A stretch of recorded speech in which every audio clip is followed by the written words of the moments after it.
out with NTD, with a sister media with the Epoch Times, on communism. You've been issuing a wake-up call to Americans at home about the dangers of communism. And now you're speaking on the world stage. What's your message to people both living under communist and socialist regimes, but also people living under democracies like in Europe and America who might not have realized how close communism has come to home? Yeah, that's a great question, actually. But look, I want to get the word out because what's forming is communism in the country. And communism's easy to sell. I would be the greatest communist in history. I'd be right up there with Lenin. I'd be as good as anybody. You've got free rent for the rest of your life. What they don't say is that you'll be living in squalor in 12 months. You've got a free house. Would anybody like to have a free house? We'll take it away from somebody. We'll give it to you. You'll have murders all over the place. Communism's a disaster. It's been proven to be for thousands of years under different names, but same thing. It's very important. And, you know, it's funny.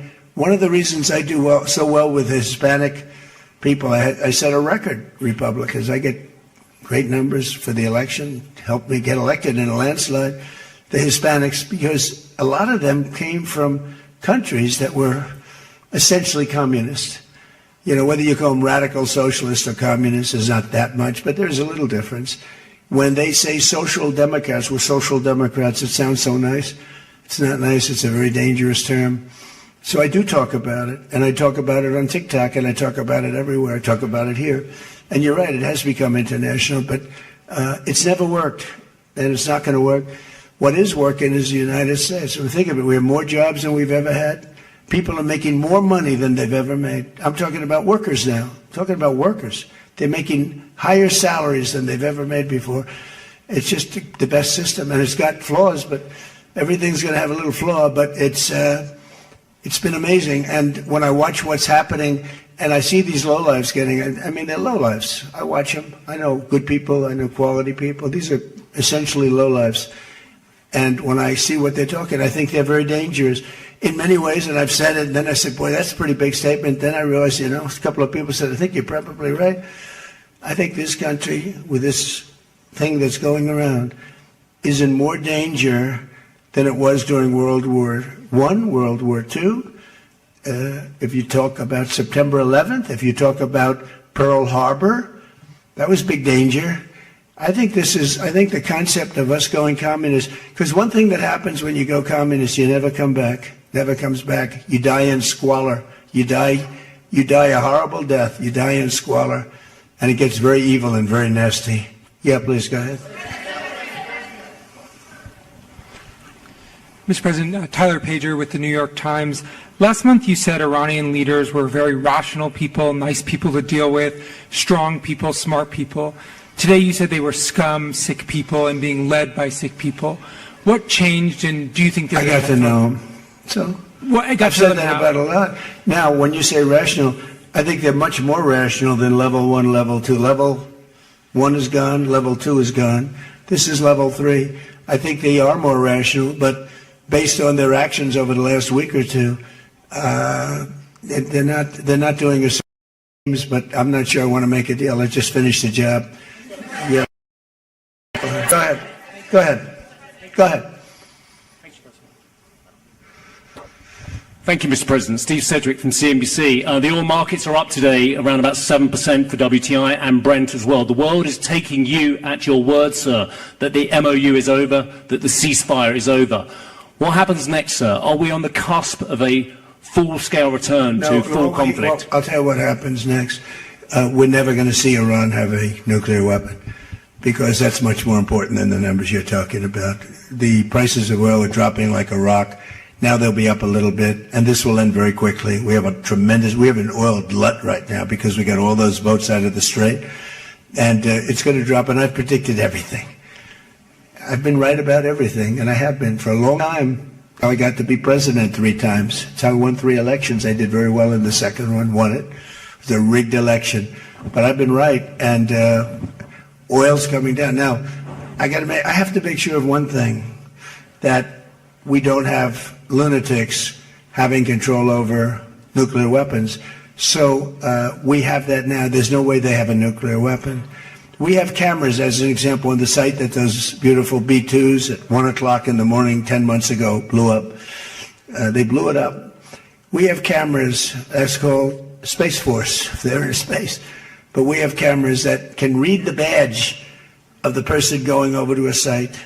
Mohammed something. We say it's Mohammed something is there with shovels. Well, shovels won't get you there.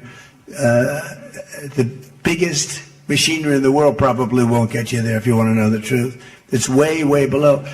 But we're watching that, and if anybody goes there, they get blown up. So nobody's going to touch that. Eventually, we'll take it. But what we do have is we have that. That's gone. If we wouldn't have had that, they would have had a nuclear weapon, and they would have wiped out Israel. If I weren't president, Israel wouldn't exist. And we did it 2 times. When the JCPOA, the Obama deal, when that was originally conceived, everything went to Iran. 1.7 billion in cash, hundreds of billions of dollars. They thought they could buy peace with these people. You can't do that.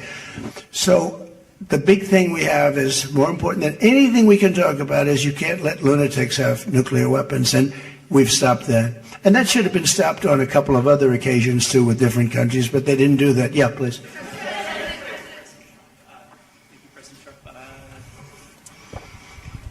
Stephen Nelson from the New York Post. I'd like you to address speculation that you're leaving Ankara not in the new Air Force One because of security concerns involving Iran. You've spoken today twice about them possibly assassinating you and possibly being successful. Did that concern have something to do with it? Well, I speak about it a lot because, you know, the life of a president is very dangerous. It's 5.2%. You know what a race car driver is? 1/10 of 1%. A bull rider, that looks pretty dangerous to me. It's 1/10 of 1%. No, it's 5.2% is you don't make it. You should have told me. You're an excellent reporter. You should have told me that years ago. Maybe I wouldn't have run. It's a very dangerous profession. No, I'm number 1 on the kill list for Iran. They're lovely people. I'm number 1. So I don't know. I can't tell you that, but I don't really care because I'm doing my job and I'm doing it, I hope, better than anybody's ever done it because we have a country that's hot and really, really successful. But I mention it only because it's on the list. I mean, it came out. There was another list came out yesterday, and I'm number 1 on. I like being number 1 on TikTok better, but I'm number 1 on the list for killing. Go ahead. Hey, Sean McCreesh, New York Times. But why aren't you flying the new plane home? Say what? Why aren't you flying on the new Air Force One home? It's flying to Europe, to one of the big bases, 2 or 3 of the big bases where we can show it to the people. And we'll be going home by normal methods. But we have it going to Europe to a couple of bases, actually 1 in particular, but it's going to go to a couple of bases, stop, so the soldiers can see it because it's truly magnificent. Yeah, please.